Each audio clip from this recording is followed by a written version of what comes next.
യൗസേപ്പ് പിതാവ് എന്ന സുവിശേഷത്തിലെ അതുല്യ വ്യക്തിത്വത്തെ ആദരവോടുകൂടി മാത്രമേ നമുക്ക് നോക്കിക്കാണാൻ പറ്റുകയുള്ളൂ. സുവിശേഷത്തെ ആളുകളിൽ വളരെ ചുരുക്കമായി മാത്രം പ്രത്യക്ഷപ്പെടുന്ന ഒരാളാണ് മാർ യൗസേപ്പ്. മത്തായി സുവിശേഷം 1-ാം അധ്യായത്തിൽ 19-ാമത്തെ വാക്യത്തിൽ യൗസേപ്പ് പിതാവിനെ നമ്മൾ കണ്ടുപിട്ടു. യൗസേപ്പ് നീതിമാനായിരുന്നതിനാലും അവളെ അപമാനിതയാക്കാൻ ഇഷ്ടപ്പെടാകിയാലും അവളെ രഹസ്യമായി ഉപേക്ഷിക്കാൻ തീരുമാനിച്ചു എന്ന ഒറ്റ വാക്യം അത് അതിശക്തമാണ്. ആ ഒരു പ്രമേയത്തിനകത്ത് യൗസേപ്പ് പിതാവിൻ്റെ മനസ്സും ഹൃദയവും എല്ലാം നിറഞ്ഞു നിൽപ്പുണ്ട്. യൗസേപ്പ് പിതാവ് എന്ന വ്യക്തിയുടെ ആ ഒരു മഹത്വം, യൗസേപ്പ് പിതാവ് അത് പറയുന്നത് അല്ലെങ്കിൽ സുവിശേഷത്തിൽ അത് രേഖപ്പെടുത്തപ്പെട്ടിരിക്കുന്നത് ഒരു പ്രത്യേക പശ്ചാത്തലത്തിലാണെന്ന് നമുക്കറിയാം. പരിശുദ്ധ കന്യകാമറിയം പരിശുദ്ധാത്മാവിനാൽ ഗർഭവതിയായ ഒരു വേളയിൽ അത് മാനുഷിക ബുദ്ധിക്ക് മനസ്സിലാക്കാനായിട്ട് സാധിക്കാത്ത ഒരു സന്ദർഭത്തിൽ വല്ലാതെ അസ്വസ്ഥനായിത്തീരുന്ന ഒരു യൗസേപ്പ് പിതാവുണ്ട്. ആരും അസ്വസ്ഥരായിത്തീരുമെന്നുള്ളത് സംശയമില്ല. സ്വാഭാവികമായിട്ടും ഇടറിപ്പോയ ഒരു പെണ്ണായിട്ട് മാതാവിനെക്കുറിച്ച് ചിന്തിക്കേണ്ടി വരുന്ന ആ ഒരു വല്ലാത്ത മാനസിക വ്യാപാരത്തിലാണ്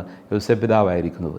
അന്നത്തെ യഹൂദ നടപ്പനുസരിച്ചും നിയമമനുസരിച്ചും അത്തരമൊരു സാഹചര്യത്തിൽ ഇടറിപ്പോയ തിന്മയ്ക്ക് അടിമപ്പെട്ടു പോയതായി കരുതപ്പെടുന്ന ഒരാൾ വിവാഹ നിശ്ചയം കഴിഞ്ഞിരിക്കുന്ന സാഹചര്യത്തിൽ അല്ലെങ്കിൽ വിവാഹം കഴിഞ്ഞൊരവസ്ഥയിൽ ഒക്കെ കല്ലെറിയപ്പെടണം എന്നുള്ളതാണ് കൽപ്പന.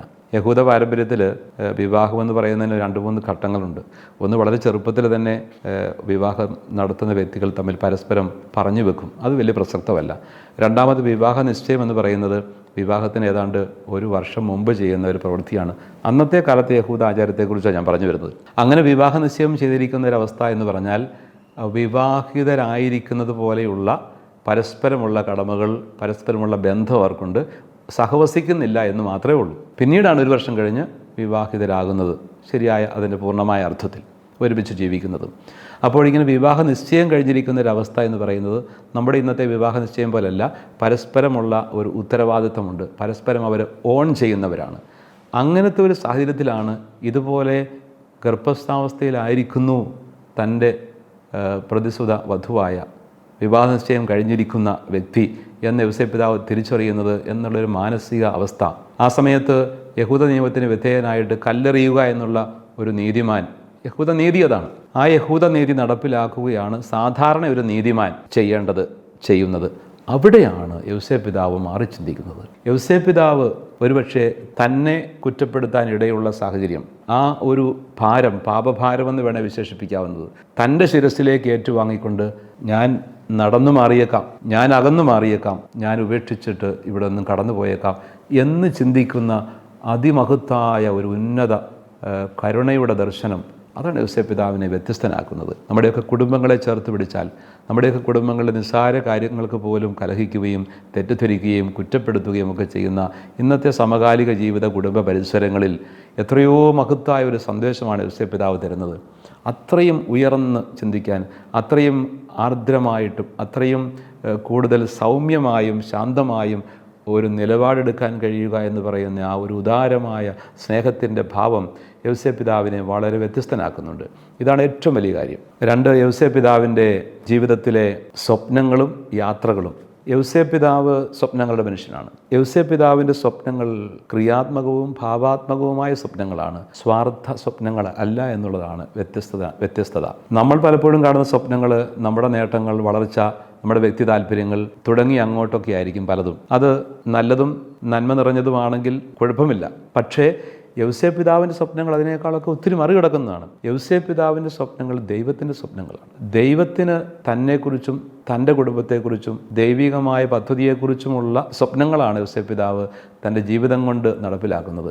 അത് മാനുഷിക രീതിയിൽ മനസ്സിലാക്കാൻ പോലും ബുദ്ധിമുട്ടുള്ള കാര്യങ്ങളാണ്. യൗസേപ്പ് പിതാവിനോട് ഉണ്ണീശോയുടെ ജനനത്തിന് ശേഷം ആവശ്യപ്പെടുന്നത് അവിടുന്ന് ഒളിച്ചോടാനാണ്, ഈജിപ്തിലേക്കൊക്കെ പലായനം ചെയ്യാനാണ്. ഒരു രക്ഷകൻ പിറന്നിട്ട് പോലും അദ്ദേഹം വീണ്ടും സുരക്ഷിതനാകാതെ ഒളിച്ചോടാനായിട്ട് നിർബന്ധിതനാകുന്നു എന്നുള്ള ഒരു ചിന്ത തന്നെ വിശ്വാസത്തെ പോലും പിടിച്ചു കുലുക്കാവുന്നതാണ്. പക്ഷെ അവിടെ യൗസേപ്പ് പിതാവ് പൂർണ്ണമായിട്ടും സമർപ്പിക്കുകയാണ്. പിറക്കാൻ പോലും ഒരു ഇടമില്ലാത്ത സാഹചര്യത്തിലും പരാതിയും പരിഭവവും ഇല്ലാതെ യൗസേപ്പ് പിതാവ് തൻ്റെ സഹധർമ്മിണിയെ, ജീവിത പങ്കാളിയെ ചേർത്ത് പിടിച്ചുകൊണ്ട് ദൈവഹിതത്തിന് ചേരുന്ന വിധം നടക്കുന്നുണ്ടെന്നുള്ളതും ശ്രദ്ധേയമാണ്. പിന്നീട് ഈജിപ്തിലേക്ക് ഒളിച്ചോടി അവിടെ ആയിരുന്നതിന് ശേഷം ജന്മനാട്ടിലേക്ക് മടങ്ങി വരാനായിട്ട് ആവശ്യപ്പെടുന്നു. അതെല്ലാം ദൈവസ്വപ്നങ്ങളാണ്. ഇപ്പോൾ ദൈവത്തിൻ്റെ സ്വപ്നങ്ങൾ സ്വന്തം സ്വപ്നങ്ങളാക്കി മാറ്റിയ ഒരു ആചാര്യൻ, അതാണ് യൗസേപ്പ് പിതാവ്.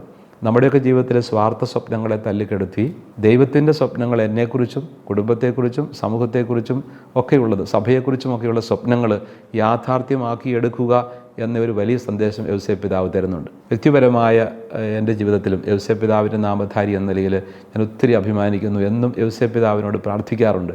യൗസേപ്പ് പിതാവിൻ്റെ ജീവിതത്തിൻ്റെ ഈ ധന്യമായ ഏടുകൾ, ധന്യമായ ഈ ജീവിതത്തിൻ്റെ ഭാവങ്ങൾ കുറച്ചെങ്കിലും ജീവിതത്തോട് ചേർത്ത് പിടിക്കാൻ ഒരുപാട് ധ്യാനിക്കണമെന്ന് ഞാൻ മനസ്സിലാക്കുന്നുണ്ട്. പക്ഷേ യൗസേപ്പ് പിതാവ് നമ്മുടെ വെളിപ്പുറത്തുള്ള ആളാണെന്നത് എനിക്ക് പലപ്പോഴും അനുഭവപ്പെട്ടിട്ടുണ്ട്. പ്രാർത്ഥനാ വേളയിലൊക്കെ നമ്മളെ ചേർത്ത് പിടിക്കുന്ന നല്ലൊരു മധ്യസ്ഥനായിട്ട്, ഈശോയിലേക്ക് ചൂണ്ടുന്ന ഒരാളായിട്ട് യൗസേപ്പ് പിതാവ് എൻ്റെ വ്യക്തി ജീവിതത്തിൽ എനിക്ക് അനുഭവപ്പെടുന്നുണ്ടെന്നുള്ളതും ആത്മാർത്ഥമായിട്ട് പറയാൻ ഞാൻ ആഗ്രഹിക്കുകയാണ്. യൗസേപ്പ് പിതാവെന്ന ആ ഒരു വ്യക്തിയുടെ പിതൃത്വം, എല്ലാവരെയും ചേർത്ത് പിടിക്കുന്ന, എല്ലാവർക്കും എല്ലാമാകുന്ന, സമ്പൂർണ്ണമായി സമർപ്പിക്കുന്ന, ദൈവഹിതം മാത്രം അന്വേഷിക്കുന്ന ആ ധന്യമായ പിതൃത്വം ജീവിതത്തിൽ അടുത്ത് അനുകരിക്കാൻ ആവുന്നത്ര ശ്രമിക്കുക എന്നതാണ് നമ്മുടെ എല്ലാം നിയോഗമെന്ന് ഞാൻ കരുതുകയാണ്. ഓരോ ക്രിസ്ത്യാനിയും, ഓരോ ക്രിസ്തു ശിഷ്യനും യൗസേപ്പ് പിതാവിൻ്റെ ജീവിതത്തിൻ്റെ നടവഴികൾ അനുകരണീയമാക്കേണ്ടതുണ്ട് എന്ന കാര്യം ആത്മാർത്ഥമായിട്ട് ഞാനും ഈ സമയത്ത് ധ്യാനിക്കുകയാണ്. ആ ഒരു സന്ദേശം നമുക്ക് സ്വീകരിക്കാം. യൗസേപ്പ് പിതാവിൻ്റെ തിരുനാളിൻ്റെ എല്ലാ മംഗളങ്ങളും വളരെ സ്നേഹത്തോടു കൂടി ഏവർക്കും നേരുന്നു. ദൈവം നമ്മെ എല്ലാവരെയും അനുഗ്രഹിക്കട്ടെ. മാർ യൗസേപ്പ് പിതാവ് നമുക്ക് വേണ്ടി ദൈവസന്നിധിയിൽ മധ്യസ്ഥം പ്രാർത്ഥിച്ചുകൊണ്ട് നമ്മുടെ ജീവിത പരിസരങ്ങളെ മുഴുവനും ദൈവകൃപ നിറഞ്ഞതാക്കി മാറ്റട്ടെ എന്ന് ആഗ്രഹിക്കുകയും പ്രാർത്ഥിക്കുകയും ചെയ്യുന്നു.